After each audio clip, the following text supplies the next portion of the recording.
ரகசிய உண்மைகள் channel viewers அனைவருக்கும் வணக்கம். நான் இப்ப சொல்ல போற பரிகாரம் பெண்களுக்கு ரொம்ப உதவியாக இருக்கும்.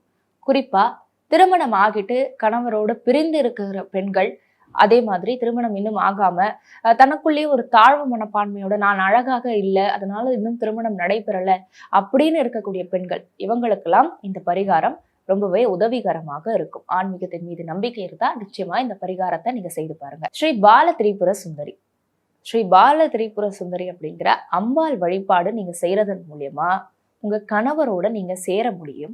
அதே சமயம் திருமணம் ஆகாத பெண்களுக்கு திருமணம் நடைபெறும். இந்த வழிபாடை நீங்க எப்படி செய்யணும் அப்படின்னா, உங்க வீட்டுல பூஜை அறையில பால திரிபுர சுந்தரியுடைய படத்தை வைத்து மட்டுமே இந்த பரிகாரத்தை நீங்க செய்யலாம். எப்படி நீங்க இந்த பரிகாரத்தை செய்யணும் அப்படின்னா, பெண்கள் இதற்கு தேவையான பொருட்கள் என்ன தெரியுமா? சிகப்பு நிற தாழம்பூ குங்குமம் எடுத்துக்கோங்க. அந்த குங்குமத்துல கொஞ்சம் பச்சை கற்பூரம் கலந்துக்கோங்க. பால திரிபுர சுந்தரியுடைய படம் உங்க பூஜை அறையில இருக்கிறது மிக மிக முக்கியம். அந்த படத்துக்கு முன்னாடி, அம்பாளுடைய படத்துக்கு முன்னாடி நீங்க தட்டுல இந்த குங்குமத்தை பரப்பி அதுல பச்சை கற்பூரம் கலந்து வச்சுக்கோங்க. பெண்கள் தினமும் காலையில எழுந்து சுத்தபத்தமா குளித்து முடித்துட்டு அதுக்கப்புறம் அம்பாளுடைய இந்த திருவுருவ படத்திற்கு நீங்க பூஜை செய்யலாம், அர்ச்சனை செய்யலாம். அப்படி நீங்க செய்யும் பொழுது 108 முறை இந்த அம்பாளுடைய பீஜ் மந்திரத்தை நீங்க சொல்லணும். ஓம் ஐம் க்ளீம் சவுண்ட், இதுதான் அந்த மந்திரம். இதை நீங்க ஒரு 108 முறை தினம்தோறும் அம்பாளுடைய திருவுருவ படத்திற்கு முன்னாடி நீங்க சொல்லணும்.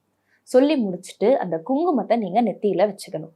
இதை நீங்க தொடர்ந்து 48 நாட்கள் நீங்க செய்யணும். 48 நாட்கள் இதை நீங்க செஞ்சு முடிக்கும் பொழுது உங்களுக்குள்ள ஒரு தேஜஸ் தெரியும். உங்களுக்குள்ள அந்த அம்பாளுடைய கடாட்சம் தெரியும். இதுக்காக நான் 48 நாட்கள்ல வேற மாதிரி மாறிடுவேனா அப்படின்னா அப்படி கிடையாது. உங்களுக்குள்ள ஒரு மாற்றம் ஏற்பட்டு ஒரு லக்ஷ்மி கடாட்சம், ஒரு அம்பாள் கடாட்சம் தெரியும் அப்படின்னு சொல்லுவாங்கல்ல, அது தெரியும். அதே சமயம் இந்த பூஜையை நீங்க செய்யும் பொழுது அம்பாள் மாதிரியே உங்களை நீங்க அலங்காரம் செஞ்சுக்கிறது இன்னும் சிறப்பு. அதாவது கை நிறைய வளையல் போட்டுக்கிறது, மஞ்சள் பூசிக்கிறது, குங்குமம் வச்சுக்கிறதுன்னு சொல்லிட்டு அம்பாலை எப்படிலாம் அலங்காரம் பண்ணுவாங்களோ அந்த மாதிரி உங்களை நீங்களே அலங்காரம் செய்து கொண்டு அதுக்கப்புறம் இந்த பூஜையை செய்யறது இன்னும் கூடுதல் சிறப்பு. இந்த பூஜையை செய்யறதன் மூலியமா சில வீடுகள்ல பாத்தீங்கன்னா கணவன் மனைவிக்கிடையே ஒரு ஒற்றுமை இருக்காது.